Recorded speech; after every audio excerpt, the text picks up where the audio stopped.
when I make album covers, I want it to look like the music sounds. Mac Miller, rest in peace, was one of the first ones to he like posted it on feed and tagged me and my like and so I quit my job and we just went in and I never looked back like and I can tell it's AI. It looks really surfacey, like you can tell there's no depth to it. It's Yeah, just like this surface level graphic. But as far as making art is a sacred process. yeah, I don't want a robot helping me out. Like I'm a shaman in the studio. You know what I yeah. mean? To me, art is almost about like texture and imperfections. And I That think too. that Yeah. those two things add to the quality. Welcome to the Soundcentric podcast. I am your host, Adam Dash, and today we are joined by the man behind the greatest album cover ever in Malibu by Anderson .Paak. He's also done the cover for Future Hendrix for WIZRD, Kalen Ellis album cover, tour poster for Bastille, been on Vanity Fair, Spotify, Vans, Warner Music, Urban Outfitters. Goddamn, he's everywhere, and we're gonna break down the whole idea of how does someone make a career around graphic art and making album covers for classic albums.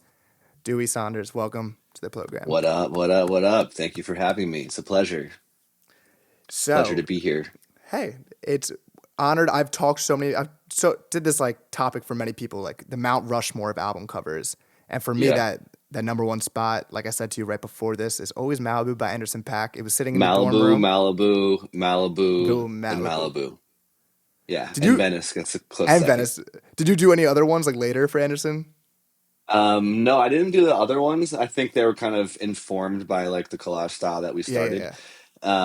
But yeah, we eventually worked on a few other projects that were not album covers, but they Yeah, were yeah. like large scale installations for Vans. Yes, I saw So those. Sick. those were a couple different projects, but and then we actually just kind of revamped the Venice and Malibu vinyl for his Hollywood Bowl show last year when Sick. they did the Malibu tour. So Yes. we've always kind of I've always been like in the fold, and hopefully like I do another cover for him one day, you know?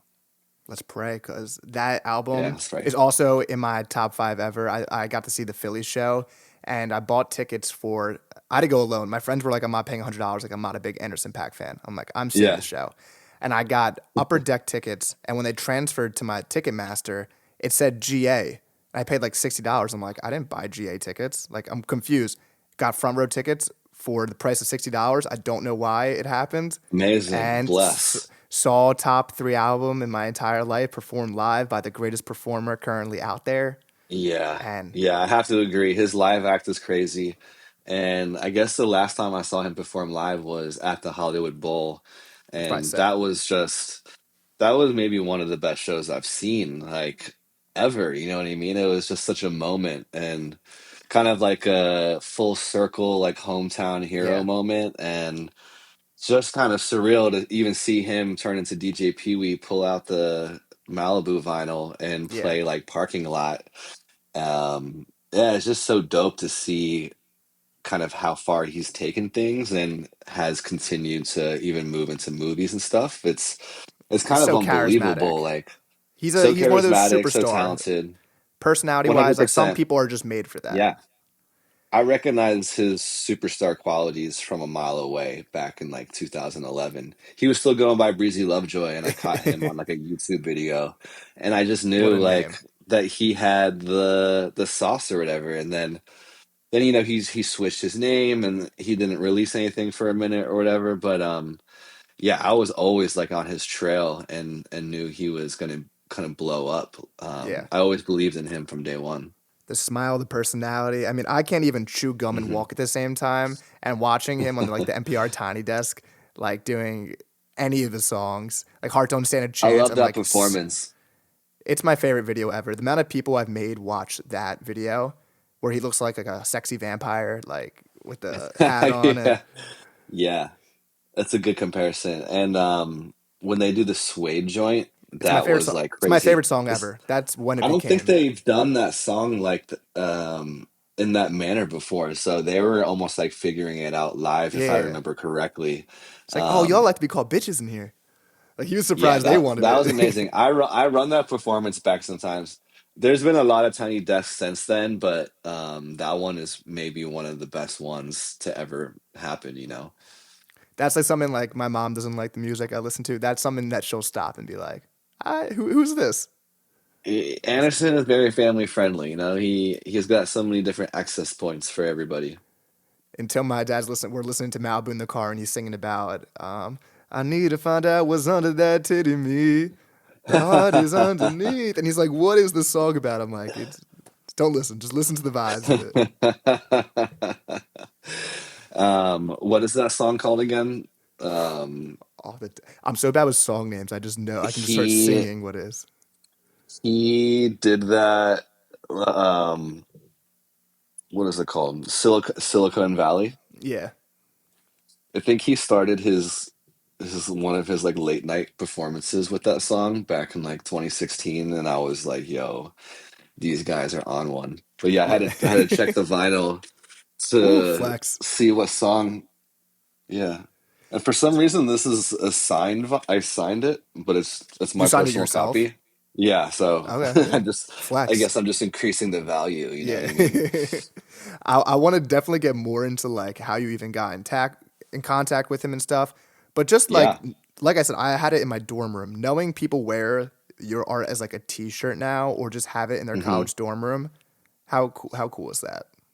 That's amazing. Yeah, it's you know, we definitely set to create almost like a classic like 70s rock album cover, Yeah. but the fact that it kind of was this classic cover for almost like the blog era for a lot of high school and college and young adults and just young creatives in general. Um, I was kind of on the other side of that because I was listening to the album even before it was done, working on the project. So you know, the experience of hearing the album in its finished form for the first time with all the artwork, that's an experience that I'll never get for a lot of the projects that I do.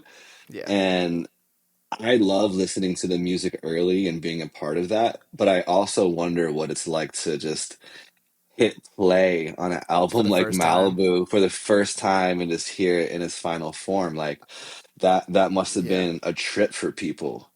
Oh, And I when I that, send an album to people, like mhm. something like that, I'll play it back and I try my best to be like, what if I heard this? Like, I try to put my mind in that mindset. Like, I don't know what's coming next, and I do, and it's hard to recapture that feeling the first time you heard it.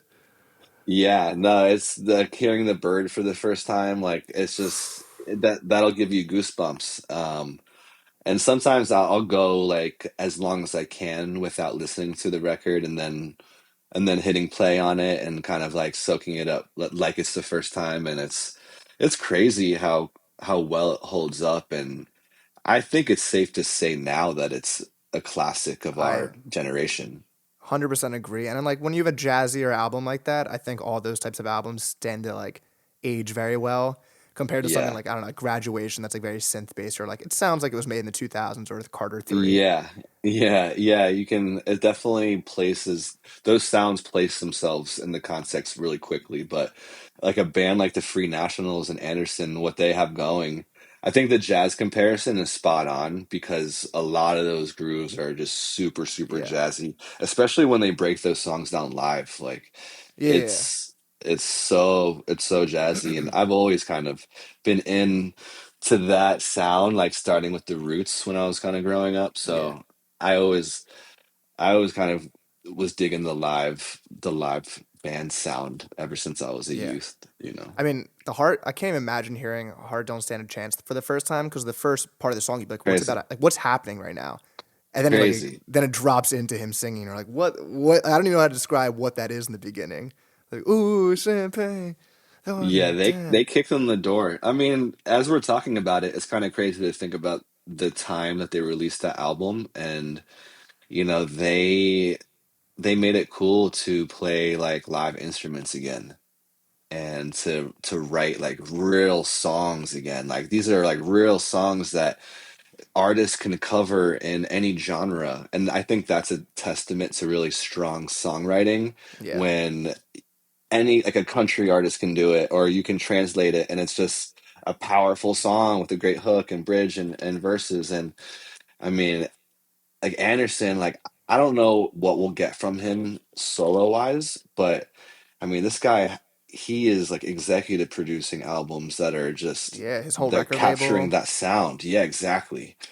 So he's just larger than life, you know what I mean? But Malibu was definitely the origin and just a blessing for me to be a part of.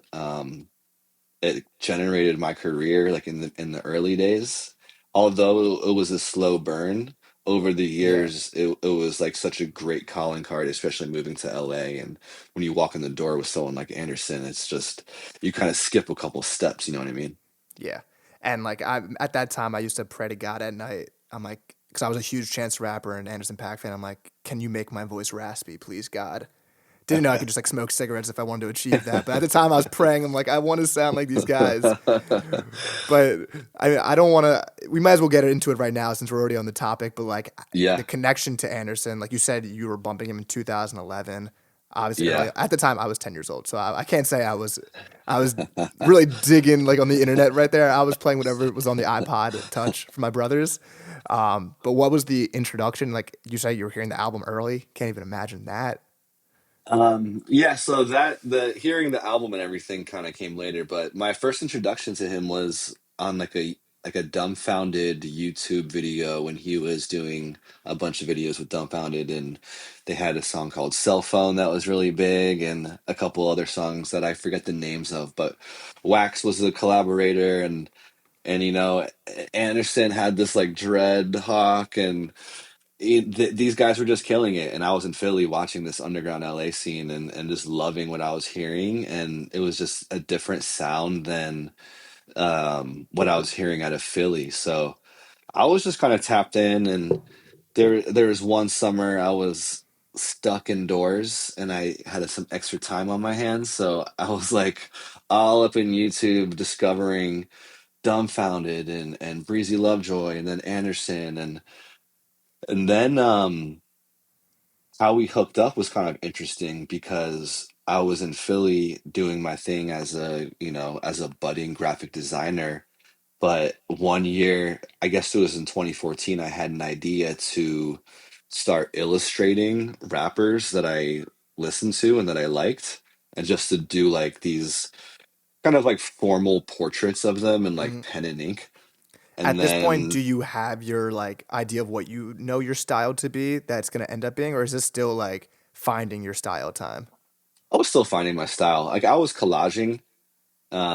I graduated like doing illustration, then I started collaging, and then I wanted to like see how I could illustrate in a new project. So I illustrated all these rappers. I called it pro rap, and then the social media was like kind of popping. Like Instagram was almost a new thing that everyone was Yeah, using. So I had the idea to just kind of tag the rappers I was drawing and kind of draw them into my account, and not like I wanted to do like rapper portraits my whole life, but I just wanted to like draw them into like yeah, the rest of my art world, and so they could see like the collage work, the paintings, all the other stuff that I do.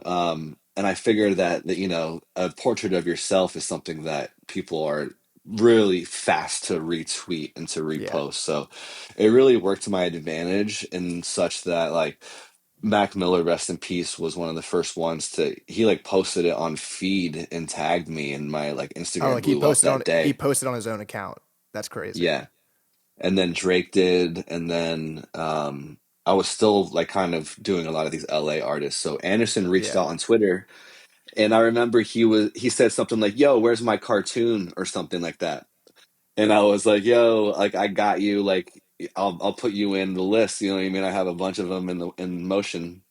I think I never did it, and then he hit me up again, you and he had like you gotta keep him wanting more. You gotta play hard to yeah, get. I don't know.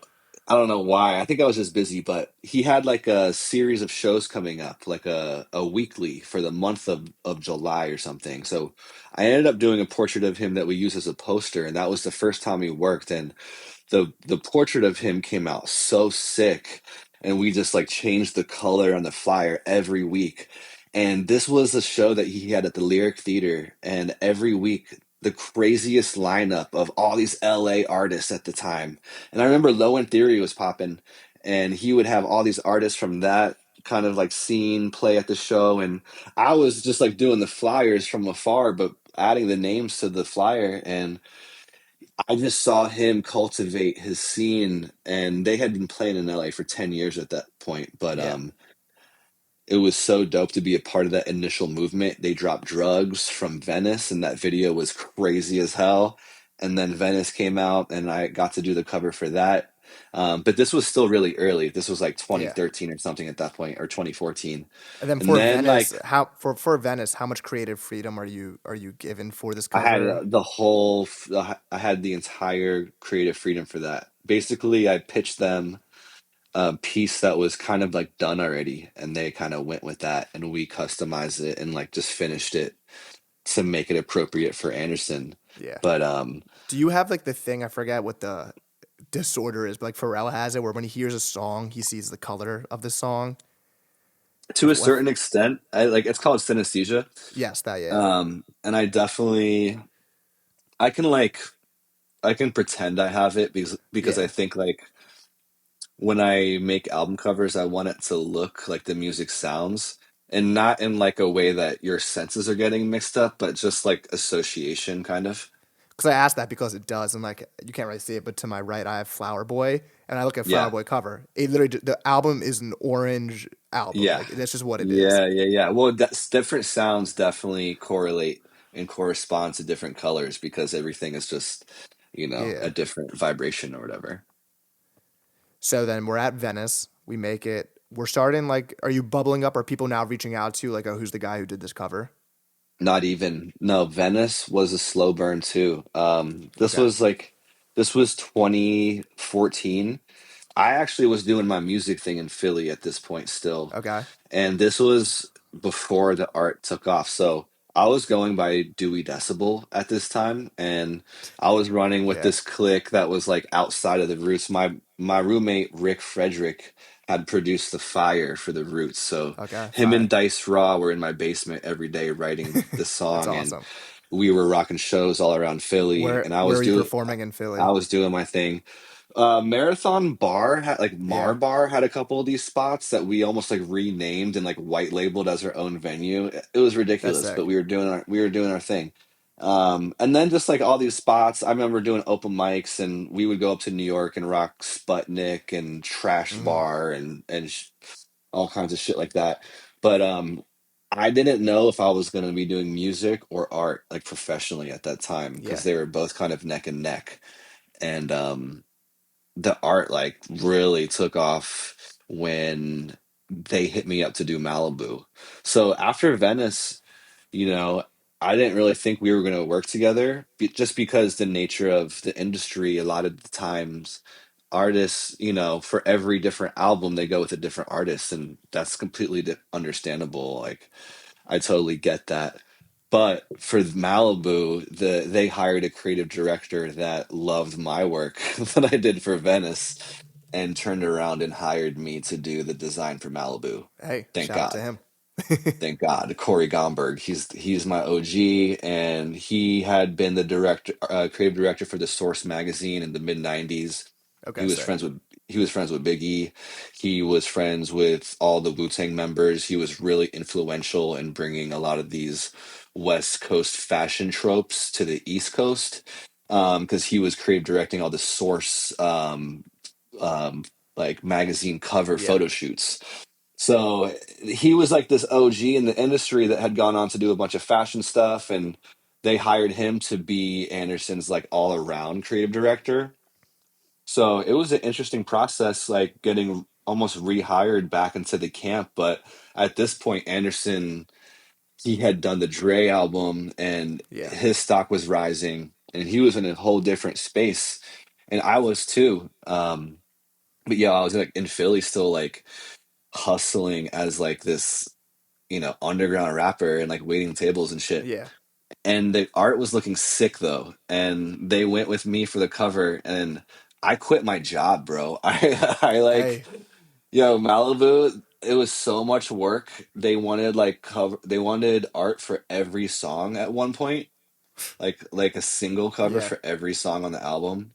So I quit my job and we just went in and I never looked back. Like, and Are art are was the you thing. are you competing against people at this point? Like, are they taking multiple covers and then like yours ended up being picked, or is it like it's a No, safe? they trusted to work with me at that point. It was Okay, safe. I I don't I don't work like that. Um, and understandably. I probably, lost a couple jobs in my day, but I trust that the client can see my portfolio and know that Yeah, that's a proof of concept in itself. But yeah, it was dope when they hit me up to do the Malibu project. It kind of started off with this Europe tour poster that I had done. They hired Corey, and then Corey was like, "Let's redo this poster."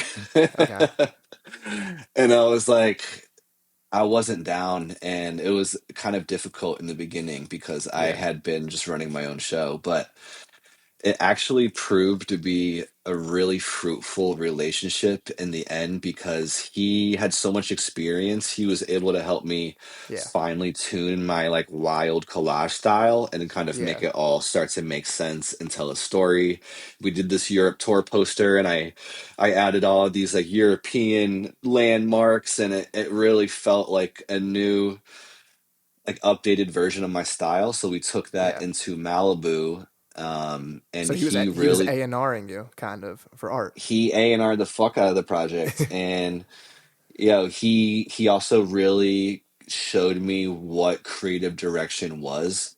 I think a Yeah, lot of people say I'm a creative director yeah, and they don't really know exactly what that means. And that's fine. Like people can throw that word around, whatever. But when he like sent this deck of his, idea of the cover and the whole project, like, yo, this dude came up with the concept.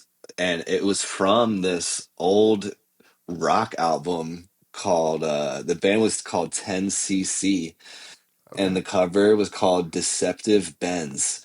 And it's this diver holding a chick on a dock, and there's a crazy sunset. So we were inspired by like the composition, and we low key had an early version of the cover that was Anderson holding this chick, but I'm not even allowed to talk about that. We might need to edit that part out. that's But fine. nah, I'm just joking. But we ended up switching the photo last minute on Thanksgiving night. It was 2015, dog. It was a long time ago. Decade ago, 10-year And anniversary.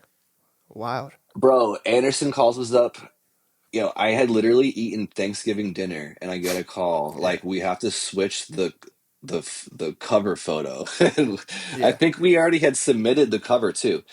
So I'm like, all right, I like cruise back down to Philly from my parents' house and tap into the cover and we find one photo that we can use from the photo shoot.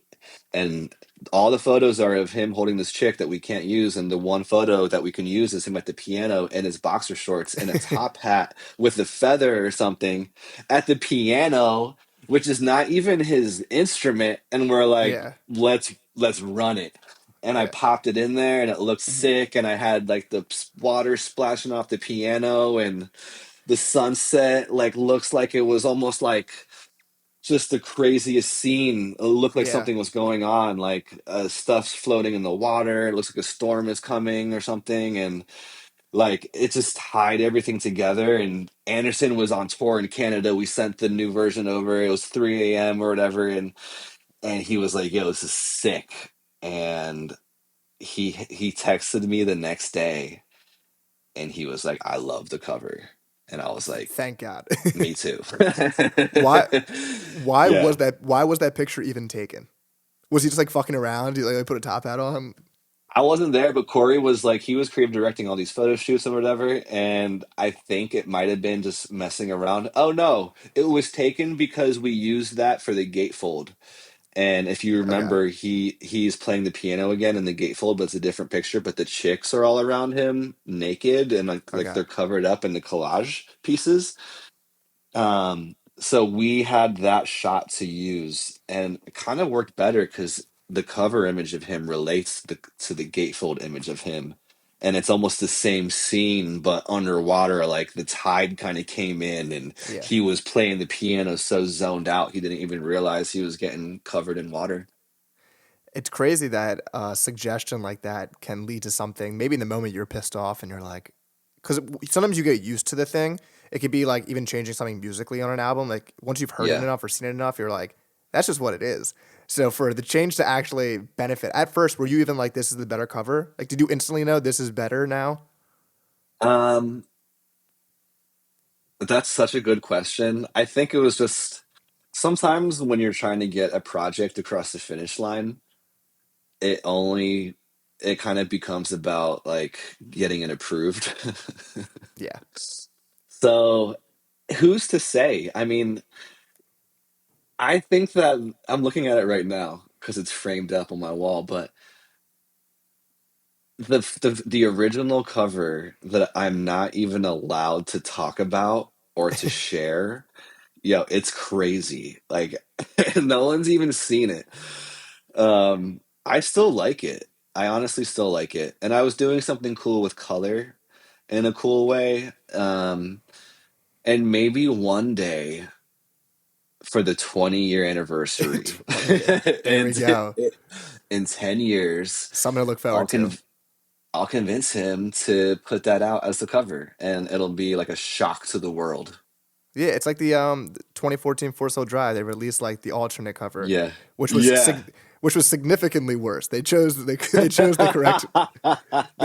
correct cover. It was like him outside a restaurant, and now it's like the legendary him Yeah. on the ledge.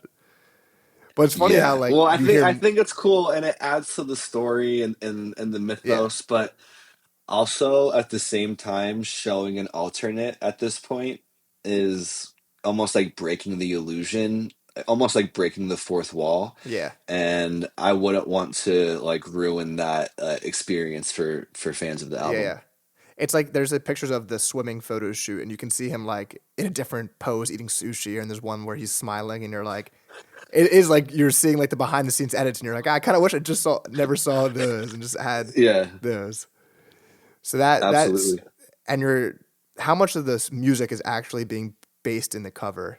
How much are you letting it influence you? Oh, we listen to the music like some junkies, bro. Like Thankfully, it was Corey, good like music, so it probably wasn't like even bad though to listen to a even lot. even though Corey was he was in LA and I was still in Philly, we would be on speakerphone for like hours, like 5 hours, like listening to the album.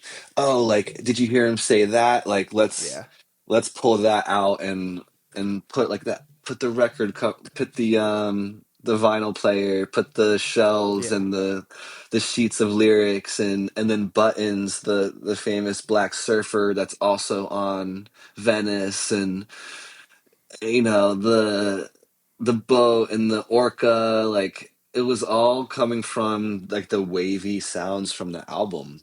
yeah, We really just try to translate that experience, um and even in the gatefold, I think that was an opportunity to bring even more collage elements. Like I love the cover, but I think the gatefold almost encapsulates the album's energy and gives it even more depth and provides even a deeper narrative. There's like a little Buddha statue and all these interesting shells. And, I just remember like really geeking out with this process and taking it really seriously. And I had been a professional artist for years at this point, freelancing, but this felt like an arrival, and I was so passionate that, I was working overtime happily, and yeah, I barely even charged him for this project because, we believed in him so much that we were just a part of the whole team and whole city of LA even that believed in this dude that wanted to make him pop. And that's what it takes sometimes. So, yeah, like what an interesting process, like really soaking in the music and hmm getting inspired by the lyrical content. And I think even in the singles, you can see the visual translation of the lyrics go into the imagery of the yeah, collages even more. With the song like excuse me, I'm kind of forget. I'm like blanking, but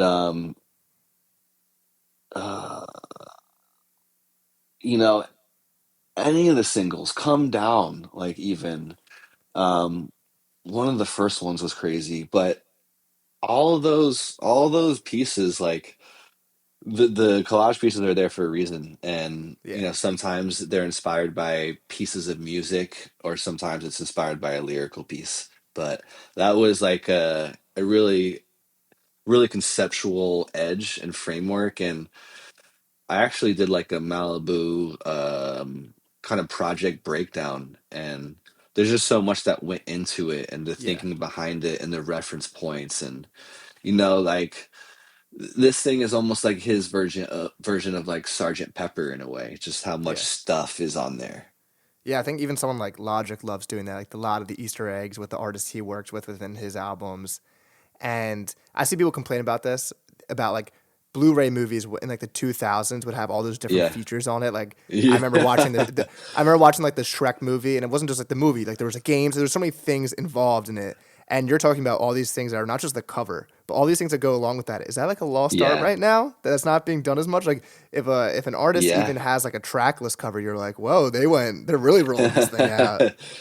Yeah, I mean, that's a really good point. I think it is a lost art, and you know, even as a designer that does the artwork for these artists, I think that there's still a lot of missed opportunities that happen as far as the amount of world building you can do for a project.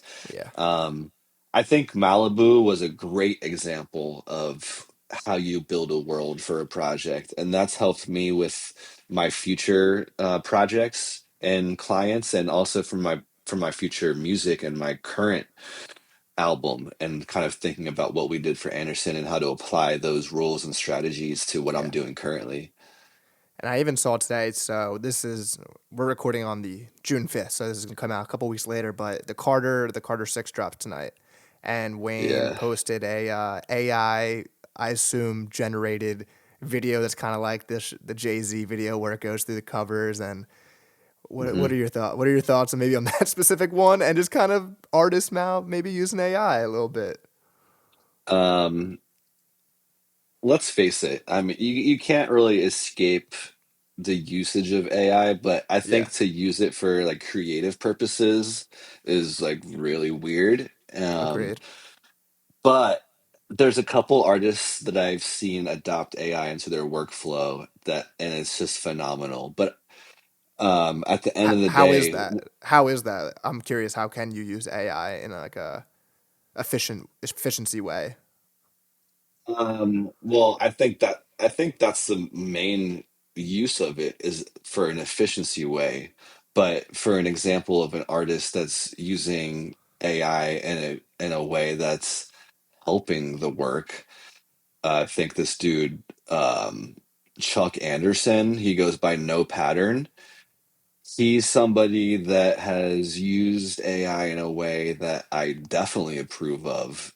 Um, and honestly, he might be the only one, because he's just a different kind of designer, and he's using it in a different kind of workflow. But I think like when people just input like whatever they want to see, and it comes out looking like these like slick little illustrations, it's Yeah, visually appealing at first, especially when you're an artist that needs graphics or whatever. So like I kind of get it, but I can tell it's AI. It looks really surfacey, like you can tell there's no depth to it. It's yeah, just like this surface level graphic. Um, so I'm not a fan of using it just straight up. I think like you can use it and use pieces of it and then regenerate and adopt it into your workflow. I think just like putting it an input and then using what yeah, what it gives you is like hella whack. And yeah. I saw a it's guy. just everywhere now. There was someone last week who took the Red Veil Learn to Swim cover and just made it their own. And it's hmm honestly, it was comical. I'm not sure if they did it for the reason of like this is clearly copying his cover. They just like made it purple. They made it like a different color and like Yeah. different animals in the water. And it was just like it got the engagement. I think it got over 1 million impressions, so he achieved what he was probably trying to achieve. It's a weird world, man. I think that with all this, the advent of everyone using AI, I think that there might be a kind of rollback and a pendulum swing back into authenticity and people valuing the human touch. Because Yeah, honestly, like all of my artwork is based on the idea of analog. Like, although Malibu was essentially a digital collage, all the pieces were like scanned in by hand and kind yeah. of created as if I was making a hand done piece. And most of my other pieces are hand done. Um, I mean, that's and the cool part and is looking at using something the and being computer like, is like, yeah, how the fuck did another human being the same as me think of that? Like, that's the cool part of art. yeah. And I think it's important for artists to almost like go through these processes and struggle with the art and come up with these ideas um, by ourselves because we're tapped into the earth and to like a larger energy, and it's important for artists to be kind of the antennas for that and to Yeah, rely on our own resources and our inner intellect because we're highly intelligent beings, and we don't really need all this technology unless it's benefiting us, but really I think it's just benefiting the corporate overlords at this point. So yeah, you know, I use ChatGPT to help me with admin and scheduling purposes, exactly. Yeah, but but um but as far as making art is a sacred process. yeah. I don't want a robot helping me out. Like I'm a shaman in the studio. You know what I Yeah. mean? Like I don't really need help. No, I 100% agree, especially with like, it should be doing the mundane, boring stuff that gives you more time to Hmm. do the creative stuff. If you're an artist, help it Yeah, write you captions and yeah, SEO and doing stuff like that, make you a yeah, marketing schedule. But yeah, like, I mean, yeah, today yeah. Timbaland is releasing a song tonight by his first AI artist, and he has the quote saying like, "Some of these AI have more soul than these artists out here." Which what a way to tarnish your legacy, Timbaland. Great work by Oh you. man. Yeah. And who wants to hear I who almost want wants to to hear a say no song? comment. It's like who Crazy. wants to hear a song by someone like that's the cool part is like how did the Free National how did they make this album? Like this is insane. Yeah. If I know it's a robot, it's just like it could sound good, but like I'm just not gonna listen to Yeah. it. Like you fall for the story of the person too. It's not just like it's everything. And Well, I think like to me, art is almost about like texture and imperfections. And I that think too. that Yeah. those two things add to the quality. When things are too perfect, and I used to like some of Drake's stuff, but at the end of the day, I felt like his music was almost too good and too perfect without any imperfections. And I like music with like a little grit and I that's dirt to it. that's why this I'm not sure you'll feel this way, but I'm a weekend tater, and it's just because his Yeah, voice is so clean, it's too good. and I like a raspy. Give me an Anderson Paak. Give me a J Cole Mac Miller, where like they're not Yeah. professionally good singers, and the voice cracks a little bit, but like those vocal inflections, Kendrick has it too. Like I like that Hmm. type of singer where it's raspy and Yeah, I can't do the clean voice. It's just exactly. And you know what? Like I like it when rappers they sound like a little like weird or like offbeat or something, and it's like the imperfection that adds to the personality. Like yeah, some rappers are early, some rappers are late, and it's just like I think that is the thing that I like the human touch yeah. and the actual individual's decision making in the moment and how they're affected by the music and what it means for them to be in the zone and what comes out of that. So I know that you get this kind of job. I'm not sure exactly what it was from Ray Ban, which is the moment that you're like, oh, I can make probably a full time career in this, and you leave to go to LA. So if Yeah. there's creatives out there who want to do what you do for a full time, at what was the point that you were like, okay, now I know I can take the leap, and not that it's ever safe, but this feels like a more secure time where I can do this full time. Yeah, it felt like the freelance career was really popping, and the Ray-Ban project allowed me the liberty to make like one move. I was like, I could do this or I could do this. Mm, And I could have kind of settled in Philly and created something kind of even bigger there, but I really thought that, the path of Malibu and Ray-Ban, like I figured that moving to LA would kind of just expand the ceiling a little bit.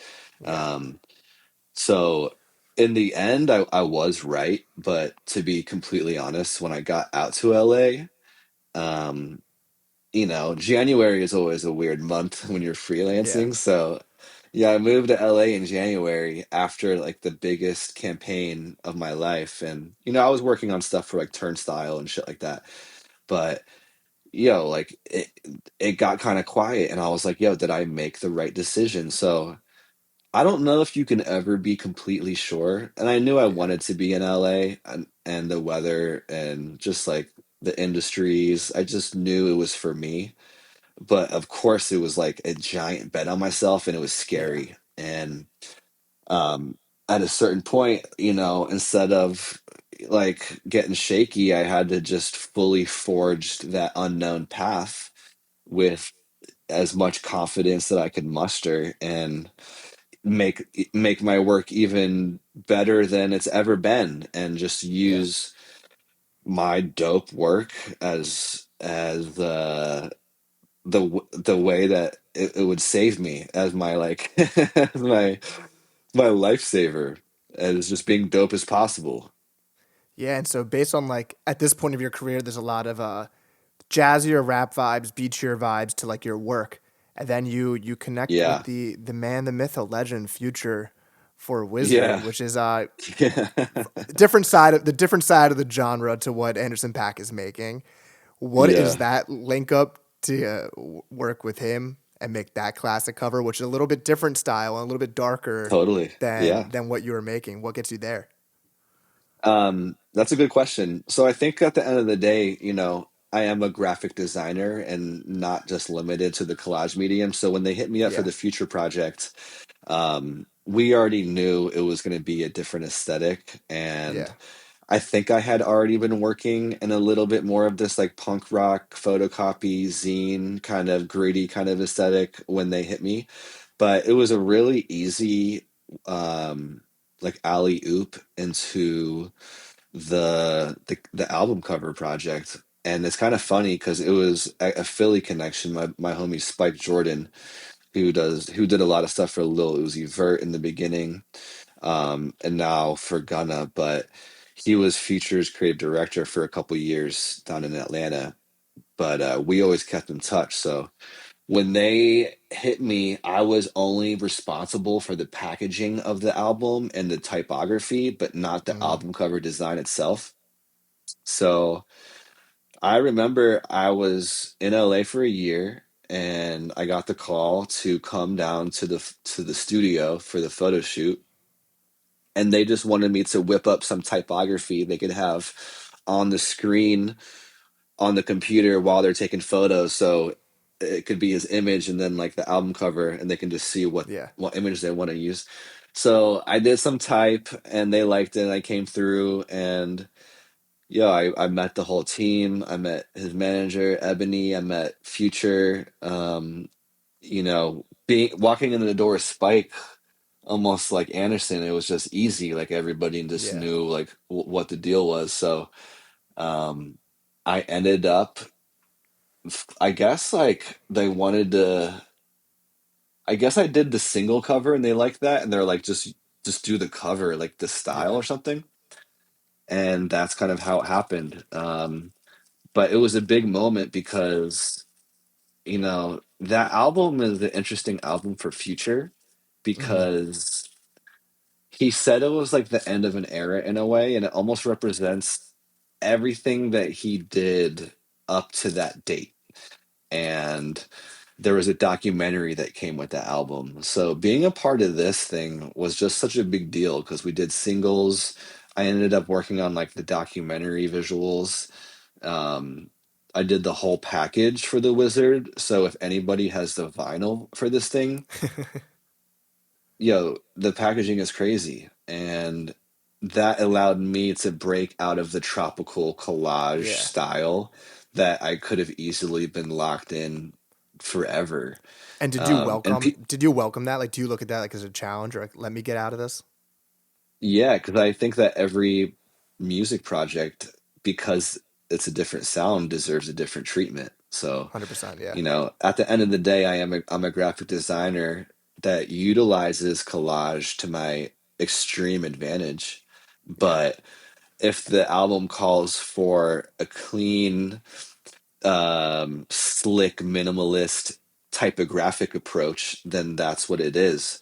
But a lot of the covers, Malibu sounded like a vintage Southern California collage, Yeah. but the Future album sounded like this cold, icy, but like punk rock type shit. And Yeah. we looked at Sex Pistols, and we looked at, I mean, there was even a Frank Zappa cover that I used for like the composition idea. And then like the purple and orange was like a different thing. And I remember people were like, at first they were like, what the fuck is up with this color combination? Yeah. But then it became this thing, and you'll It's kind of see hard. that color combination pop up too. Like it kind of became this thing.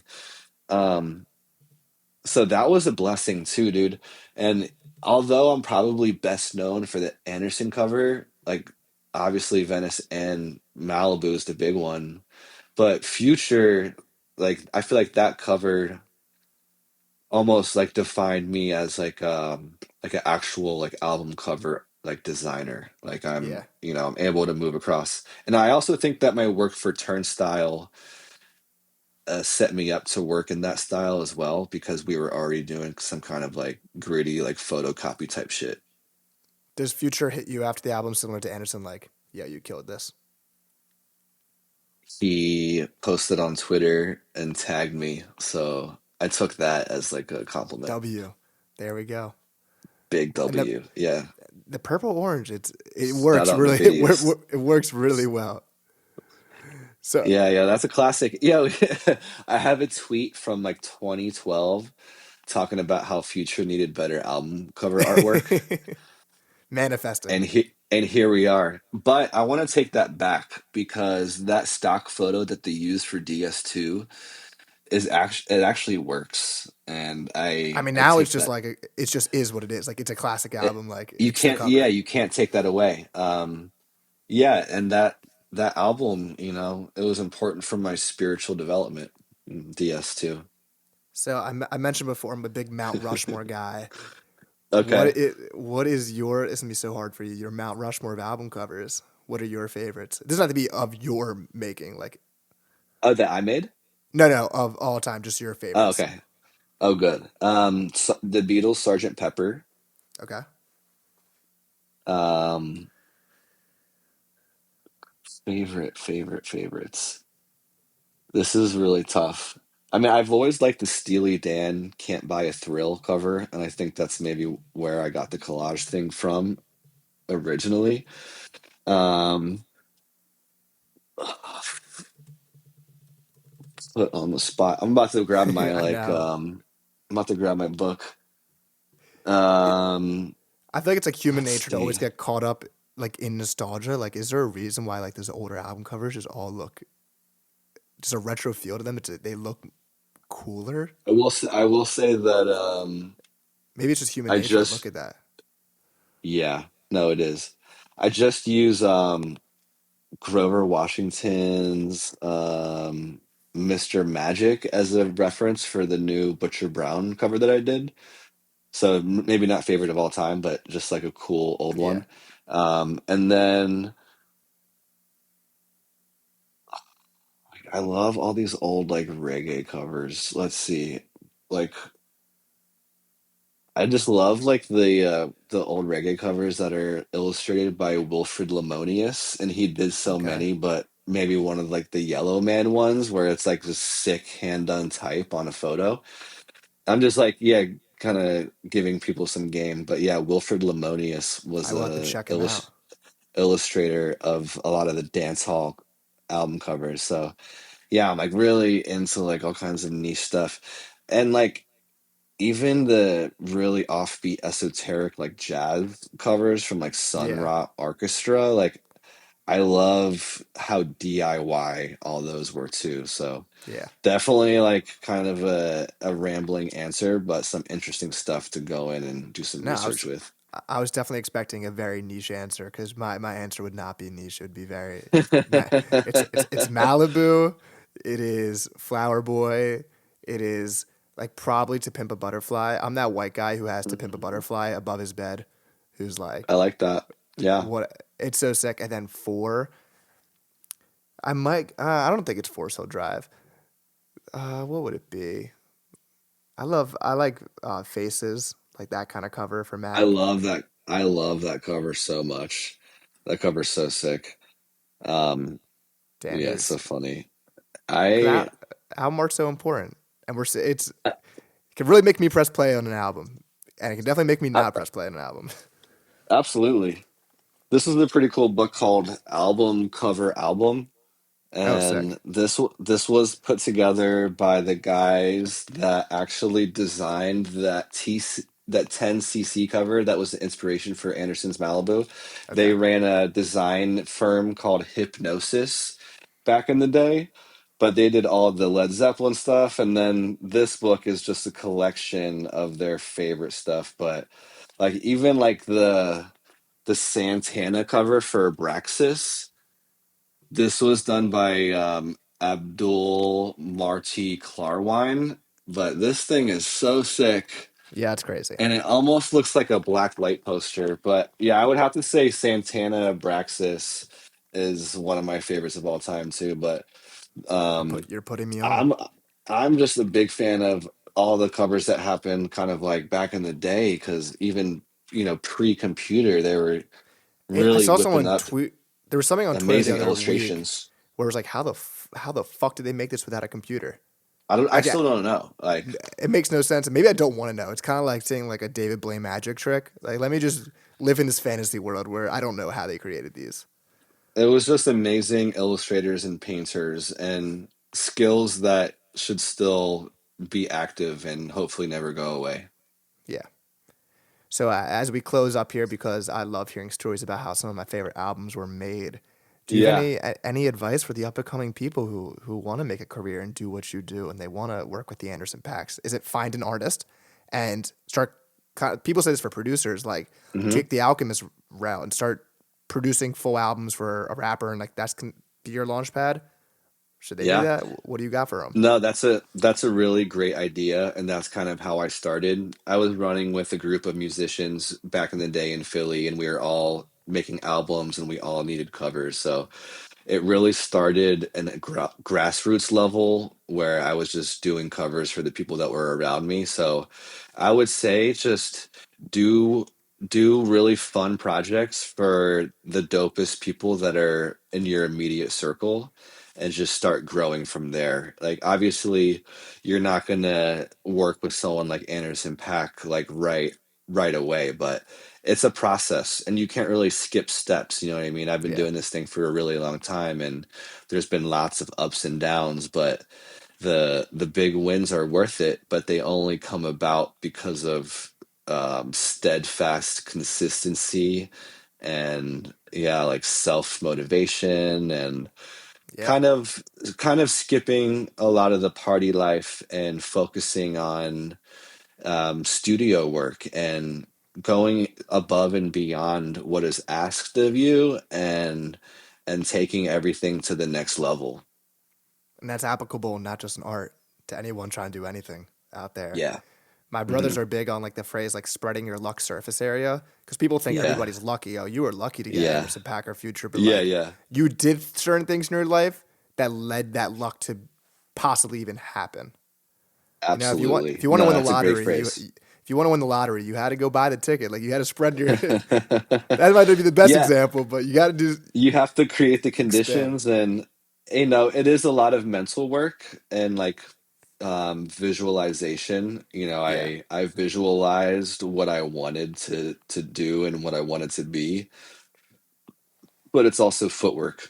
You have to put Yeah. in all that footwork, and you have to match those visions with that elbow grease. And The 10,000 hours plus you more. know, and you have to be a cool person. Like you have to be easy to work with, and you can't just look at people as opportunities for Yeah. yourself. Like we're all in this together. We can all help each other out, and it's not really a competition, although there should be a healthy competition. I'm in a competition with people and they don't even know it, but Yeah.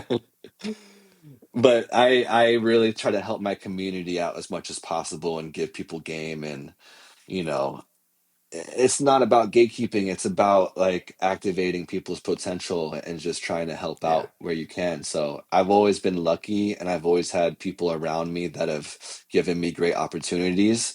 But I've also been ready, and I've made use of those opportunities and made those people look good in the end. I love it. That great place to end. I want to give you a spot to shout out because I know you drop new music. You got socials everywhere. Yeah. Tell the people what you got going on. So I'm making music now under Dewey Bryan. And if you want to follow me, it's official Dewey Bryan on Instagram and YouTube and TikTok. And we just dropped our first single called Buzzin' last week Video's with an crazy. official music video. We got a couple people in there. We got Chuck English, Jeff Weiss, Christopher Details. There's a whole cast of shady characters, but it was a really dope way to kick in the door. This is my first release under Dewey Bryan, but I've been making music for a really long time. But this is the music I've always wanted to make, and we have an album called Beach Burners coming out in August, There and we it's go. produced by my boy Eero. And all the art stuff is under my government name, Dewey Saunders, and that's my website and Instagram and Twitter, and you can follow me on all that. And I'm chronically online, so if you want to say what's up, just give me a shout. Yeah, shout out to the Twitter addiction. Hopefully, maybe with whatever happening with Elon and Trump today, the app will get back to functioning and working Yeah, let's better. hope. If we're all Yeah, not brother. exploded by the time that this episode comes out. If you made it to the end of the episode, God bless you. I love you. You can find me on social media, Adam Dash, DASH _ Instagram, Twitter, Soundcentric, Music, Twitter, TikTok, Instagram, YouTube. I do a weekly newsletter on Mondays where I'm writing about random hot takes and random rankings and random deep dives on music business and whatever you'd like me to talk about. And I appreciate you if you even listened to this. Shout out to you. We shall see you next time. Peace. Peace.